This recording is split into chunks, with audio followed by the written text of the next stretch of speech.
Seguimos en la tertulia En Perspectiva de este miércoles 12 de enero de 2022 con Agustín Iturralde, Teresa Herrera, Julián Cabrera y Gabriel Budiño.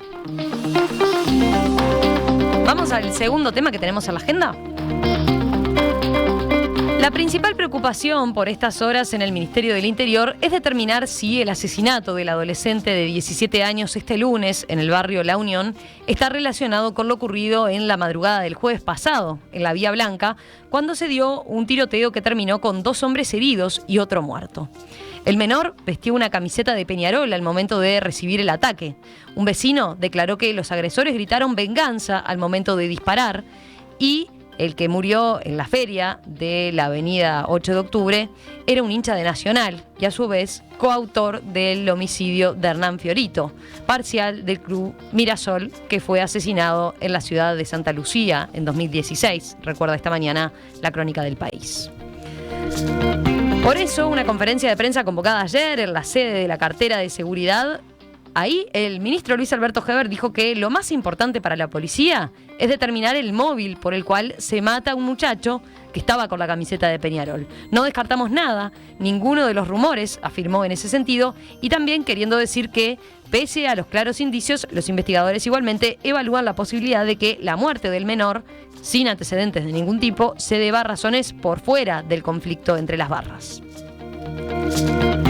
Pero la hipótesis de que detrás de estos ataques hay un trasfondo de conflicto entre grupos criminales de Peñarol y Nacional cobró fuerza en la policía y la fiscalía en las últimas horas, sobre todo luego de que se difundiera un audio del recluso Erwin Parentini, alias El Coco, condenado precisamente por haber sido el autor intelectual del asesinato del hincha de Nacional, Lucas Langain, en diciembre de 2019. Ese audio trascendió en las últimas horas. Esto es lo que dice allí Parentini desde su celda de prisión. No van a saber cómo, ni cuándo, ni dónde, pero le van a aparecer por todos lados. Ahora sí, se viene, olvídate. Ahora se viene un vendaval. Ahora se viene un vendaval. Ahora se viene un vendaval. No se asombren de nada. El ministro Luis Alberto Heber dijo por su parte que en primera instancia hablará con los presidentes de los clubes con el fin de que no se genere un clima de guerra. Bueno, ¿con quién empezamos? Teresa, vos querías hablar de este tema, me parece, ¿no? Vos lo sugeriste. Sí, yo quería hablar de este tema, sí, justamente. En el año 2007 me tocó hacer una investigación media rara para mis temas, que fue sobre cómo el fútbol podía contribuir a evitar conductas delictivas por parte de gurises. Y me tocó viajar por varios países para hacer eso. Y uno de los países que visité fue Paraguay. Y me acuerdo que una de las cosas que me quedó absolutamente grabada, estoy hablando del año 2007, hablando con el presidente de la Federación de Fútbol de Paraguay, fue hablando del tema de las barras bravas, que ya en Paraguay eran un problema terrible en aquel momento, y él me dijo, el problema es que no podemos hacer nada, porque me lo dijo en confianza, ¿no? Pero bueno, a esta altura ya el señor ya no es más presidente, no importa, pero no estoy rompiendo ninguna confidencialidad, pero me dijo, porque tienen amenazadas a nuestras familias, si no los dejamos entrar al partido nos rompen todo, o sea, el poder lo tenían las barras bravas. Y yo me temo que acá, si no estamos a un paso. Esto se mezcla con toda otra serie de cosas, ¿no? Que un señor pueda hablar desde la cárcel tranquilamente cuando se supone que los chequean para que no haya teléfonos, para que esto, para que lo otro, pueda grabar, pueda... Entonces, realmente a mí este nivel de corrupción me asusta, y me asusta mucho el tema de la impunidad, porque sí, el señor está preso, pero mientras está preso habla para afuera. Y dice, esa parte tú no la pasaste ahora, pero dice, porque la violencia se combate con violencia. Sí. Entonces ¿qué vamos a...? Y Heber se pregunta, y bueno, no sé si van a ver los partidos. Y yo, lamentablemente, no tengo más remedio que pensar. Probablemente esto me cueste que también otra vez en las redes me empiecen a decir otras cosas por otros temas, no me interesa. Pero yo no sé si pensar si va a haber o no va a haber partidos. ¿Y va a haber o no va a haber partidos según cómo venga la pulseada del poder? Es así de sencillo. Y además sabemos que trafican la droga, sabemos que la están vendiendo ahí mismo en el propio estadio. O sea, y todo el mundo mira para el costado. Realmente, por eso yo planteé este tema, porque cuando vi esto de que este gurisito de 17 años, porque tenía puesta una camiseta de Peñarol, y bueno, ¿y alguien puede tener alguna duda después de lo que dice este señor? De cómo viene la cosa, realmente, y además que habla, insisto, habla desde la cárcel. ¿Cuánto hace que viene, no? Que requisamos, que esto, que lo otro. Todos sabemos que en la cárcel, lo dice el propio comisionado parlamentario, por el cual tengo el mayor de los respetos por Juan Miguel, pero lo dice, corre la droga, corren los teléfonos, corre todo adentro de las cárceles. Entonces, realmente a mí es un tema que me preocupa mucho, porque además, insisto, miren cómo está Paraguay ahora, ¿no? Cada vez el nivel de corrupción es mayor. Entonces, las corrupciones empiezan por distintos lugares y por distintos lados. Y además, miremos quiénes son los presidentes de los clubes, bueno, en fin, lo dejo por acá. ¿Quién quiere seguir? Julián, dale. Sigo y voy a empezar con referencia personal, ¿no? Como la mayoría de niños uruguayos, soñaba con jugar al fútbol, me encantaba. Tengo el honor de ser hincha de Danubio, pero no estoy afuera de este tema. Y después, en mis épocas de estudiante, siglo pasado, leí un tratado sobre el fútbol como la sublimación de la guerra. Y me pareció por demás interesante, me pareció que era un fenómeno muy útil. Después acá en Sarandí Grande, que es un fútbol amateur, estuve en casi todos los lugares que puede estar quien quiera el fútbol, desde técnico a dirigente a lo que fuere. Obviamente que todo amateur y del lugar de la ignorancia, pero lo hice porque yo sentía que era una inclusión social para los jóvenes, que además le portaba una tolerancia a la frustración. Por todo eso es que me gusta mucho el fútbol. Pero cuando pasan estas cosas, que un individuo llegue a matar a otro porque se puso una camisetita con otros colores, me parece que hemos perdido la chaveta como humanidad. Claro, lo que dice Teresa para mí no es nuevo, pero no lo puedo documentar, pero que hay otro mundo atrás, y ese es el que yo ignoro, pero es el que me gustaría que las autoridades o a quien le competa tuvieran los cojones de meterle el diente. Porque si no terminamos a hacer algo que sería un fenómeno social como el fútbol, lo estamos haciendo en unos lugares de poder desde la violencia. Realmente a mí se me escapa mucho, pero estoy seguro que estas muertes no es por el fútbol. Tarados habemos en todos lados y con todos los motivos, pero que se entre a matar gente porque luzca otra camiseta, creo que hay un mar de fondo mucho más espeso y más perjudicial socialmente. Matilde desde la audiencia dice: las amenazas de que no se hagan los partidos es irrelevante para las barras bravas. Su juego de poder no se da en los estadios, su campo de juego es mucho más amplio y complejo, plantea, ¿no? Algo así es lo que entendés vos. Sí, correcto. A mí se me escapa.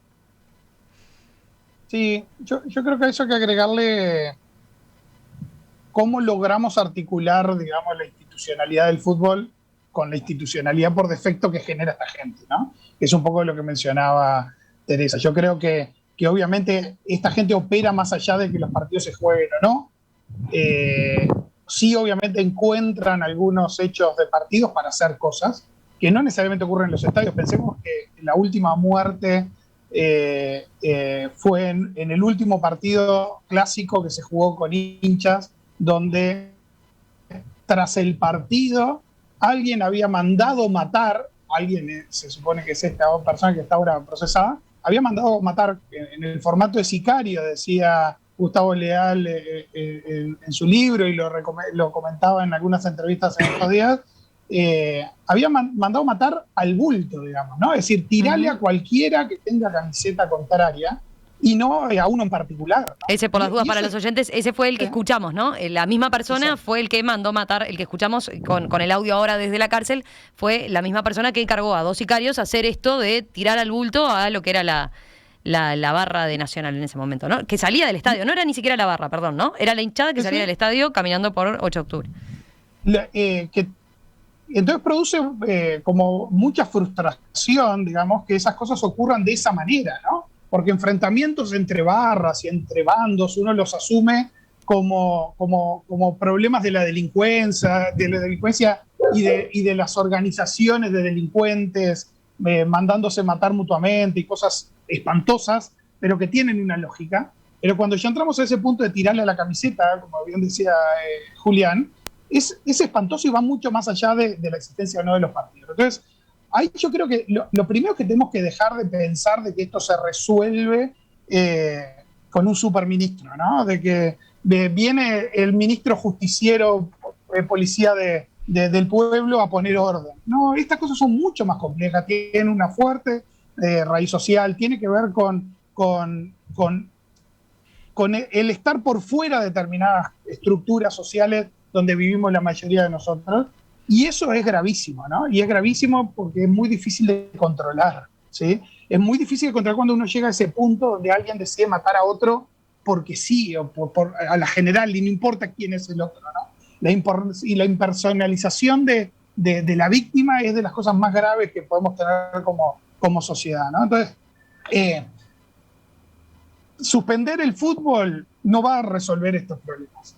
Quizás sí sirva para que por lo menos determinadas estructuras institucionales del fútbol tomen la mayor distancia posible, que no es fácil, como bien decía Teresa, porque muchas veces hay amenazas y cosas por el estilo, pero sí de que se tomen las mayores distancias posibles, ¿no?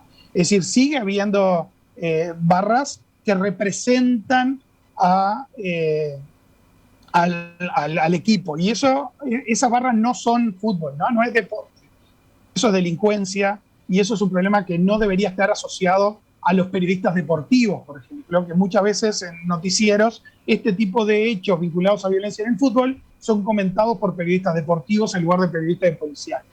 Es decir, cuanto más separemos a esta gente del acto deportivo, del juego, que es integrador, que es socializador, que es canalizador de muchas tensiones sociales, buenísimo. Pero hay que separar a este tipo de acciones, porque al gurí que mataron iba al Damaso frente a casa. Y obviamente, seguramente era hincha rabioso como para andar por la camiseta por la calle, pero eso jamás va a justificar de que eso termine en una muerte de un gurí de 17 años. Agustín. Es como en este tema, es como que nos repetimos mucho, ¿no? Es muy difícil decir algo original y es como que vamos para atrás. Yo recuerdo las que yo me acuerdo, los grandes hechos de asesinatos, de homicidios en un marco deportivo, como fue el hincha de Cerro en la puerta del estadio. Bueno, el tema de Hernán Fiorito el día lo que fueron, bueno, más atrás del tiempo, y me da la sensación que repetimos las discusiones, volvemos a decir lo mismo, volvemos a indignarnos, volvemos a decir si hay que parar el fútbol o no hay que parar el fútbol, y después va pasando el tiempo y bueno, todo se va enfriando y en general algo que creo que termina siendo más cosmético que otra cosa se hace alguna cosa media cosmética.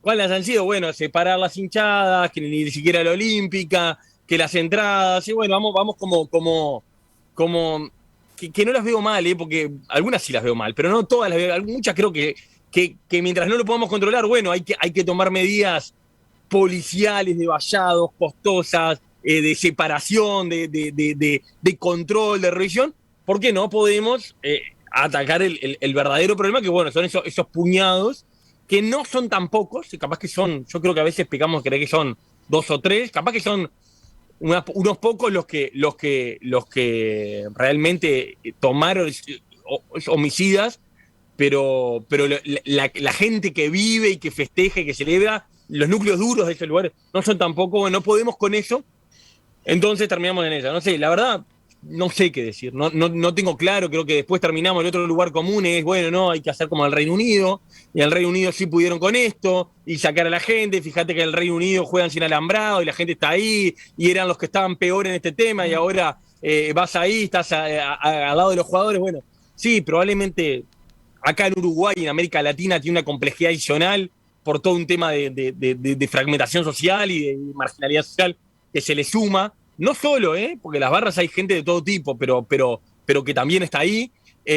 Obviamente, cuando vemos algunos de los audios, ahora el de Peñarol, pero yo recuerdo cuando salieron de la cárcel los hinchas de Nacional, procesados como coautores del crimen de Hernán Fiorito. Yo soy hincha Nacional, un horror escuchar lo que... O sea, obviamente hay un tema de marginalidad social absoluta, pero no sé, lo único que más me duele es sentir que estamos como repitiendo y repitiendo, sin tener claro si capaz que hay que parar. Creo que parar siempre ayuda a poner paños fríos, a obligar a los que... Yo creo que sí, el fútbol, a ver, es verdad que trasciende el fútbol, pero ellos viven de que los partidos se jueguen y que haya una institución deportiva compitiendo. O sea, el parar es desenchufarles la máquina. No toda, pero una parte que creo que obliga a las autoridades, a los dirigentes a como decía Gabriel, a tomar distancia. Creo que hay que tratar de ir lo más al fondo que se pueda, que no tengo ni remota idea cómo es. A mí me parece una gran paradoja. Yo dije para qué había hecho el estudio en el 2007, ¿no? Me parece una gran paradoja que justamente, como marcaron algunos de los compañeros de la tertulia, un lugar, un deporte que debería ser el lugar donde realmente los gurises pudieran aprender reglas de convivencia, aprender a frustrarse, aprender cómo tengo que respetar al otro, etcétera, etcétera. Esa es la idea, digamos, de lo deportivo. Yo cuando hice este estudio, había grupos que iban de noche a rescatar gurises, a hacerlos jugar no al fútbol, sino al básquetbol, pero me refiero, ¿no? Es decir, a trabajar en esos temas para evitar, pero me parece que acá tenemos que complejizar un poquito más el problema. Acá, por un lado, está así el tema de la marginalidad, el tema de como mundos paralelos o culturas paralelas, ¿no? Que hay lamentablemente en nuestro país, porque está muy fragmentada nuestra sociedad, y generaciones que están en situaciones de deprivación socioeconómica hace mucho tiempo, pero además de eso, me parece que también tenemos que entender que hay gente con mucho poder encima. Entonces, sí, y esa es la gente, porque digo, las cosas no entran a la cárcel porque sí. No entran porque, sino que hay gente que tiene mucho poder de todo tipo, económico sin duda, pero de otro tipo también. Yo no tengo las pruebas, como dice Julián, ojalá las tuviera, pero bueno, pero tampoco soy boba, ¿no? Y además creo que ninguno de nosotros es bobo y todos sabemos muy bien, cómo funcionan las estructuras de la corrupción, que hay gente que es mandada y gente que manda.